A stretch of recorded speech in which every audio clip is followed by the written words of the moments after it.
After long-range drone strikes, Russia may be testing for new gaps in Ukraine's northeastern defenses. A Russian Su-35S reportedly entered Ukrainian airspace before launching a missile towards Sumy. Russia's fighter reportedly slipped through Ukrainian defenses, raising fresh questions over Kyiv's air surveillance. A Russian fighter reportedly struck from inside Ukrainian airspace, suggesting a possible change in Moscow's tactics. Emerging defense gaps in northeastern Ukraine could give Russia new opportunities to test Kyiv's air defenses. In a fresh escalation, a Russian fighter jet reportedly penetrated Ukrainian airspace over the Sumy region.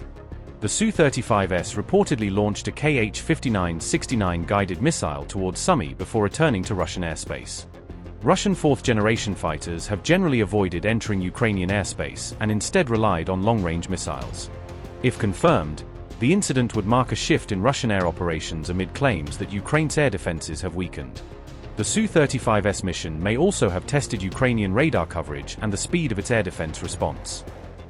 The Su-35S has a powerful primary radar designed for long-range detection. Two L-band AESA radars provide additional scanning capability. Its electronic warfare systems can help disrupt enemy radar and air defense systems.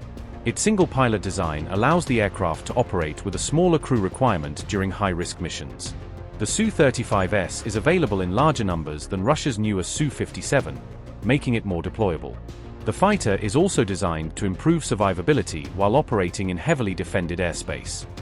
The newest Su-57 is the only Russian fighter publicly known to have been deployed close to hostile air defense systems.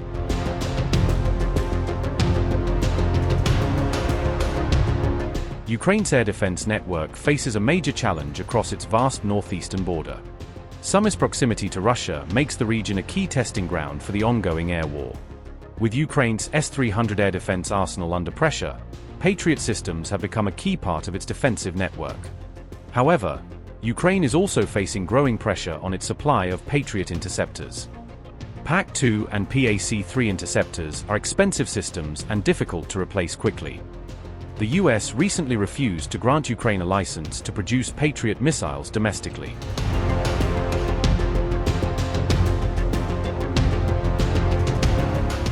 A Russian strike damaged a DTK thermal power plant and forced the facility to halt electricity generation, according to the company. Ukraine's DTK said the August 18 attack severely damaged critical equipment, forcing the power plant to stop generating electricity. DTK said it could not provide a timeline for when the damaged facility would be able to resume power generation. The company said its thermal power plants have faced more than 230 attacks since Russia launched its full-scale invasion in 2022. DTK said Russian forces have repeatedly targeted its power generation facilities, damaging infrastructure needed to supply electricity.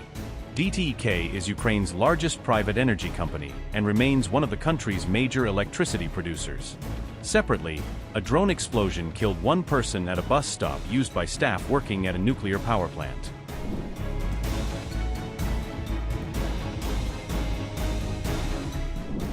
The IAEA said an August 18 blast near the Zaporizhzhia nuclear power plant injured 15 people, raising fresh safety concerns. The Russian-installed administration at the plant told the IAEA that 16 people were injured in the incident near the facility. The IAEA said it could not determine whether Russian or Ukrainian forces were responsible for carrying out the attack. The UN nuclear watchdog said the plant's director described the incident as the worst security event to occur at the site. The Zaporizhzhia nuclear power plant has remained under Russian control since March 2022, despite repeated concerns over its safety.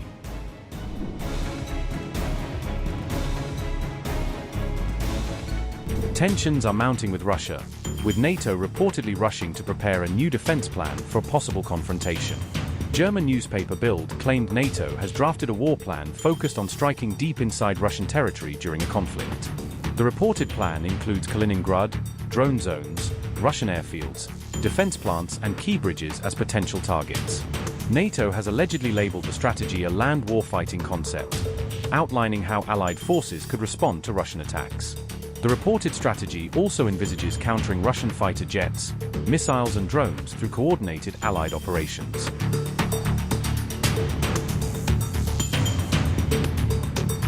Russia's Kaliningrad region has emerged as a key area of focus for NATO allies amid growing tensions on Europe's eastern flank.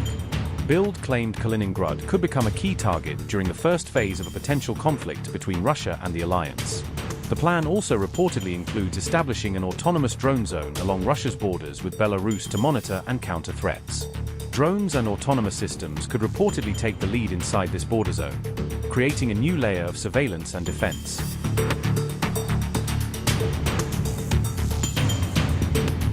The reported next phase could target key Russian airfields, defense plants, and military sites deemed strategically important. Bridges, railway hubs, and supply points inside Russia also allegedly included on NATO's potential target list. Allied nations could reportedly use airborne systems to deploy drones deep inside Russia, extending the reach of their operations. Russia's TASS further claimed NATO is no longer keeping its alleged war plans entirely secret as preparations intensify. The alliance is also reportedly building high readiness forces along its eastern flank, preparing for possible confrontation.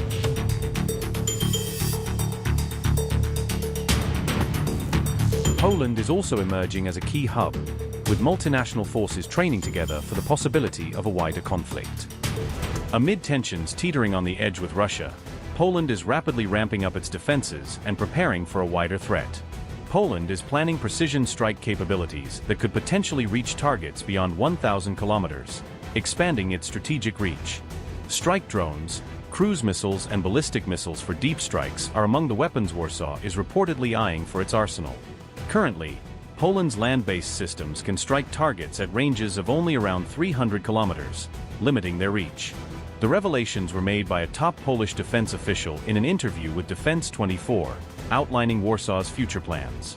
Russia's deadly retaliation against Ukraine has reportedly pushed Poland toward a major strategic shift in its long-range strike capabilities. Warsaw has already ordered hundreds of US-made JSSMER cruise missiles for its air force, strengthening its deep strike capacity. The JSSMER can reportedly strike targets up to 1,000 kilometers away while carrying a 450-kilogram warhead. Poland's contract for the American cruise missiles reportedly costs a whopping $735 million. Poland also plans to build CGR-080 rockets for its Home-RK multiple launch rocket system, according to reports. This 80-kilometer rocket program could help expand Poland's domestic missile industrial base and strengthen local production. Additionally, Warsaw may develop longer-range weapons independently or jointly with allies, further expanding its strategic strike options.